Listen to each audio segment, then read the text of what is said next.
ولسه مكملين معاكم فعاليات الدورة 38 من مهرجان اسكندرية السينمائي، والنهارده احنا في حدث عظيم وايفنت كبير لتكريم الفنانين والاعلاميين والمخرجين وكمان ضيوف المهرجان. تابعوا معانا احداث الايفنت على منصة جولدن بوكس.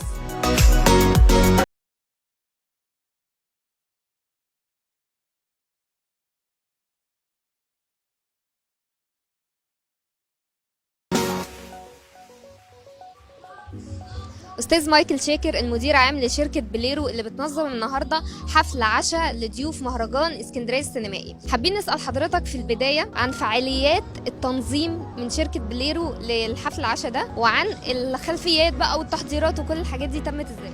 هو طبعا تم التنسيق مع إدارة المهرجان طبعا في كل الخطوات دي، وتم بالفعل ده من البداية. احنا كنا حابين نعمل حاجة تكون مختلفة، حاجة تكون جديدة. طبعا المهرجان وفعاليات المهرجان في ندوات طبعا وفي أفلام عرض وكده، ولكن احنا حابين نخلي حاجة مختلفة شوية. احكي لنا بقى عن الصعوبات اللي واجهتك وانت بتنظم الحفل ده، او انت بتحاول توصل للضيوف المهرجان والاعلاميين والسينمائيين. كانت الصعوبة ان احنا نجمع الأعداد دي كلها ونقدر نحافظ ان هم يكونوا موجودين ويشرفونا النهارده في حفل العشاء.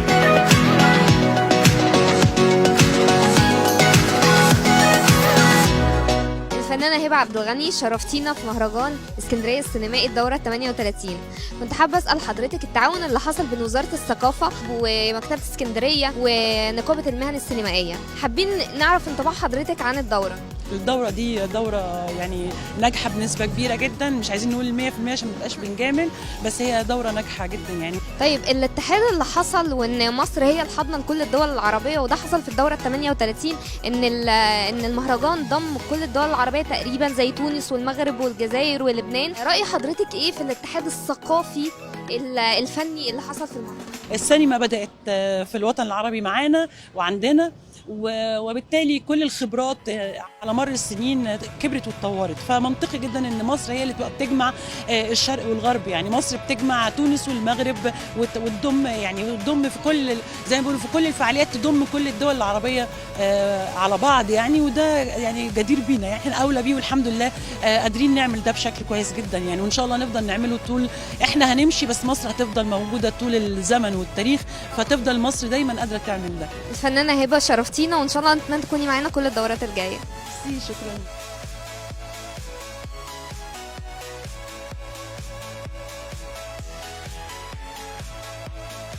معانا الاستاذ احمد صدقي المدير العام لهيلتون اسكندريه. ايه شعورك وانت بتشارك معانا في فعاليات الدوره 38 لمهرجان اسكندريه السينمائي؟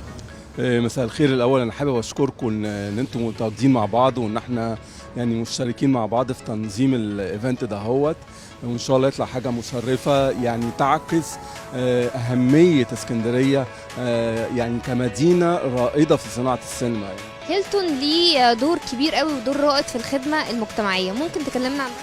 هيلتون كشركه على مستوى العالم بتهتم في كل دوله انها تساهم في الخدمه المجتمعيه. هنا في مصر كان لنا حاجات كتيره ساهمنا فيها، يعني نظمنا مهرجانات عديده.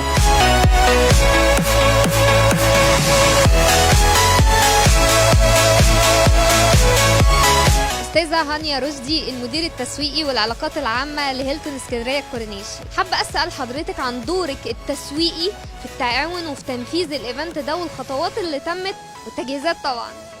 طبعا اكيد التجهيزات يعني حضرتك زي ما انت شايفه كده، يعني بيكون في مجهودات يعني جامده جدا عشان تنظيم حفل متكامل، وخصوصا ان